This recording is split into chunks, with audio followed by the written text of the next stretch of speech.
Every day I'm hustling, hustling, hustling, hustling, hustling, hustling, hustling, hustling, hustling, hustling, hustling.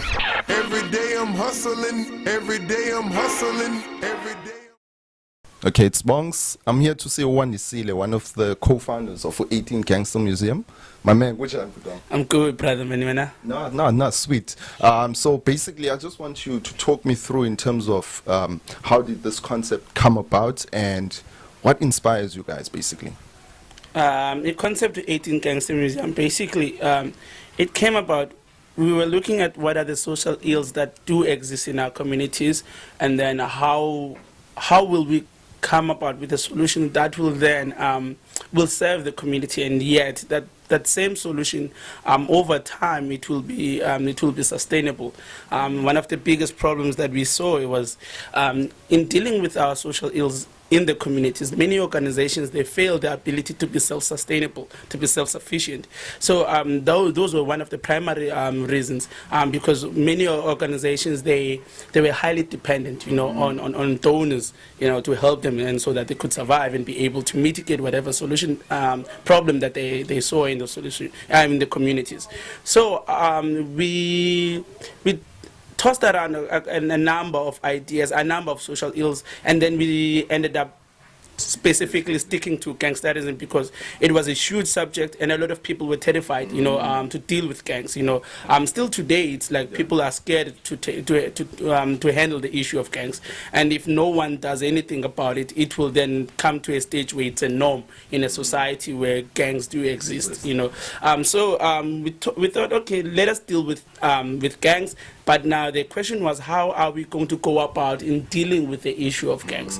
A couple of ideas came through, and then up until we came to saying, let us do a museum as means to drive this change, to deal with this social ill.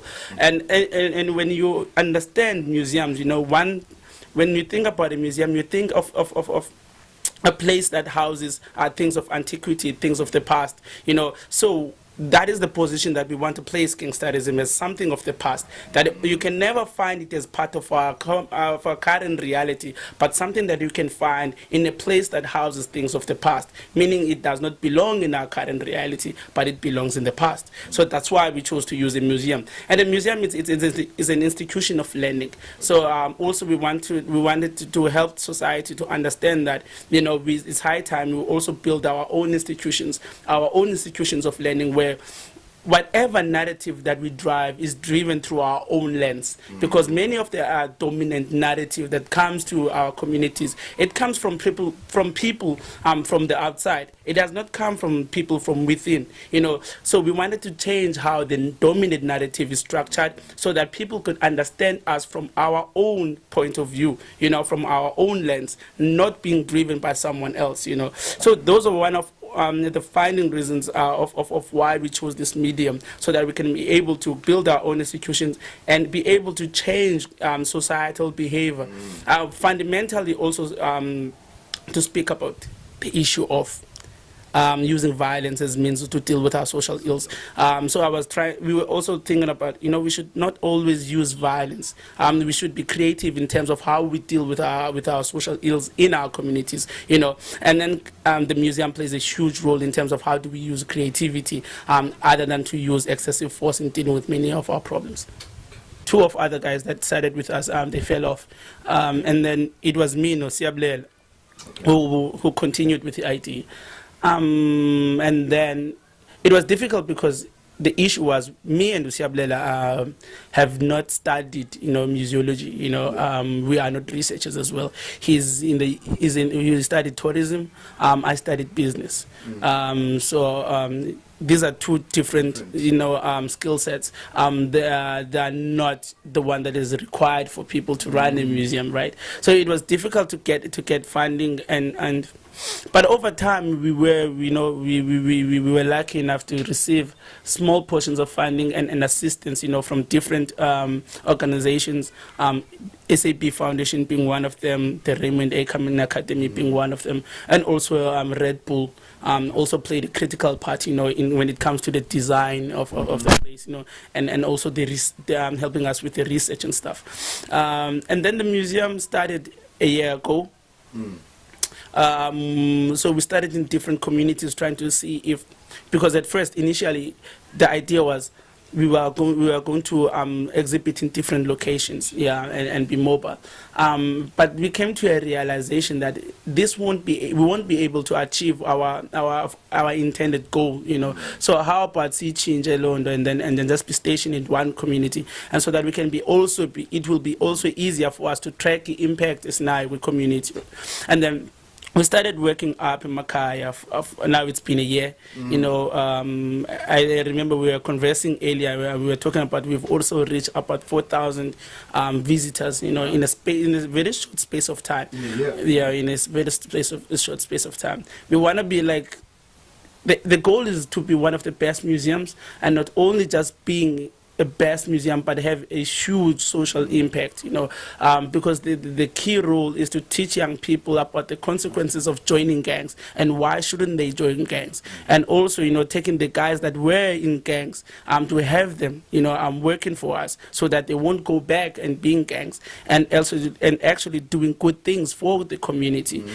It's also a reintegration process, so that the community can see them doing something good, because it's difficult when you come from jail and you are known as a gangster and you say that I've changed. It's just sheer utterances, and people cannot just believe you just because you are saying that you have changed. People need to see you fashioning those utterances. So many of the guys that we work with, they run many of our school programs that we do, and these guys were ex-gangsters. So now the community is able to see them that they're actually doing something good, and it also is a form of rehabilitation for them as well. So basically that's how it started. You touched on two crucial points that I just need some clarity on, or just to inspire the masses. You said you never studied museology, or I'm not museumology or whatever. Sure, man. You never studied that. You studied business. Yeah. Sia did tourism, but both you guys' skill set managed to make this work, which is something I feel like a lot of entrepreneurs, because they don't have a certain skill in something, they end up not pursuing it. So in terms of you guys, the way that your skills complement, what's next for you guys, basically? One, I would say, one does not have to actually let me put it this way. The guys that always disrupt industries are not always people from that particular industry. It's people who come from different industries, and then they come and they go to those industries and they do something phenomenal within those industries. So somehow, yes, it is required for one to understand an industry, but if one is not from that particular industry, it should not serve as an hindrance for one to actually to get into that industry. We learn as we go. We do not know everything, but we learn as we go. But I think it is. Human beings are able to do miraculous things, wonderful things, if you just put your mind to it and actually you work at it. I think what is more important is that fact that you work, But, what is next? We want to make this space better. At the moment, because this was our pilot project, to see if it was working, but now we want to build a bigger structure for the museum. And we were nominated as the #1 tour destination in Khayelitsha, but we want to go beyond that.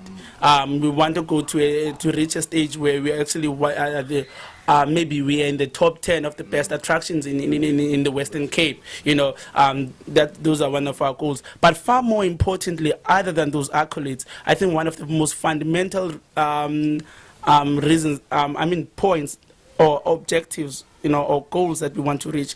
Khayelitsha was recently named as #9 as the most, when people look at which places have the most crime rates. The dominant narrative makes us seem as if we are the most dangerous. But CBD Cape Town is #1, and we are #9. So now the plan is to make sure Khayelitsha is not even on the top 10. It's outside that, and also change the dominant narrative so that people know that these spaces are safe. They are not dangerous. Now we have to move away from that. We are not saying that such things they do not exist, but we must work hard so that they could cease to exist someday. Okay. I want you to kill these questions for me, basically. Imakaya, was known as the Gangsterism Hub, 20 Men. Yeah. And you touched that, look, you do work with people that are reformed gangsters, basically. Are there any guys from E20 Men that you've worked with? Man, not at the moment. We haven't worked with one of the legendary, well-known gangs, if I can put it that way. We haven't worked with them at the moment. Hopefully, as we go, more guys will come and work for us and do good, in order to change the young kids, because they were very influential in their time, and Makai was one of the feared communities in all the townships in Western Cape. So I hope one of the guys, will come through. But we have been working with some of the legendary guys, so that has been good. In terms of the GQ, that will be next year. It's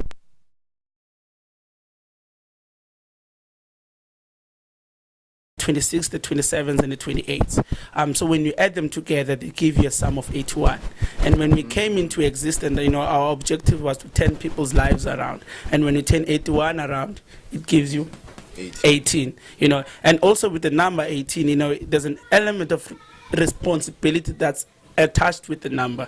You cannot drink certain beverages up until you're 18. You cannot watch certain movies up until you're 18. I know some people have watched them before they were 18, but that's not important, So, but it's about turning people, turning people's lives around, and also trying to create a responsible people that are responsible, in developing their communities, other than to descend their communities by engaging in gang activities.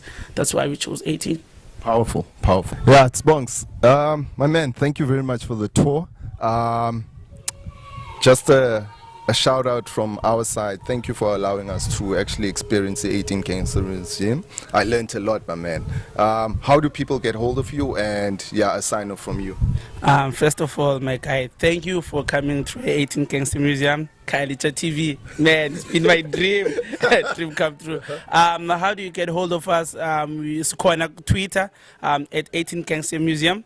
It's Instagram at 18 Gangster Museum. It's Facebook 18 Gangster Museum. And Mnandi Facebook personal imbondel cool. Thank you. Khaltsha TV, we see you.